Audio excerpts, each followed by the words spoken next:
જે સંબોધીને લખવામાં આવ્યું છે એમાં સરકારશ્રી દ્વારા કહેવામાં આવ્યું છે મોરબી જિલ્લા ખેડૂત સમિતિ દ્વારા વીજળીના થાંભળા ખેતરમાં નાખવા સંદર્ભે ધરણા ચાલી રહ્યા છે। ખેડૂત સંબંધી સમિતિ દ્વારા માનનીય મુખ્યમંત્રીશ્રીને લેખિતમાં આપેલ માંગણીઓના આવેદન સંદર્ભે ખેડૂત સમિતિના સભ્યો અને આગેવાનો સાથે રાજ્ય સરકારની ઉચ્ચ સ્તરીય સમિતિના સભ્યશ્રીઓ સાથે ટેલિફોનિક તથા રૂબરૂ ચર્ચા ખેડૂત સમિતિના સભ્યો અને આગેવાનો સાથે થયેલ છે।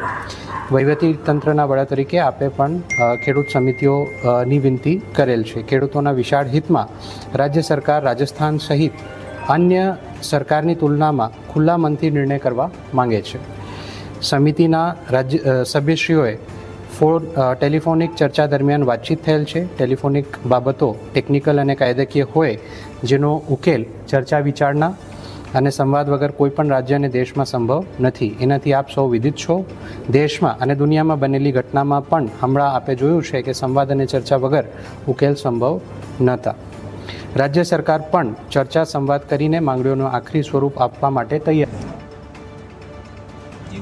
ગાંધીનગર ઉર્જા વિભાગના જે પણ વ્યક્તિ હોય એને ટેકનિકલી અભ્યાસ કરેલો હોય અમારી રજૂઆતનો, અને એ અભ્યાસ ઉપરથી સરકાર એમ કહે કે ભાઈ કોરિડોરમાં અમે 230% નહીં કરી શકીએ, એની જગ્યાએ અમે 200% કરશું કે આટલા કરશું, જે કરશું એમને લેખિતમાં આપવાની વાત મોકલી દઈશ। સમજાણું સાહેબ? એ અમને લેખિતમાં આ પત્રમાં નથી, બરોબર? ખાલી અમે અભ્યાસ કરેલો છે પણ એ આમાં લેખિતમાં નથી, એટલે અમે આ પત્ર સ્વીકારતા નથી। અને ફરીથી અમે ઉર્જા વિભાગ અથવા મુખ્યમંત્રીને પ્રાર્થના કરી છે, અમે જે પ્રમાણે કહી રહ્યા છીએ એ પ્રમાણે તમે લેખિતમાં આપો, બરોબર? અને અમને લાગે છે ખેડૂત અમારી હિતેચ્છુ સરકાર છે, 100% સ્વીકારશે, એ પ્રમાણે લખીને આપશે।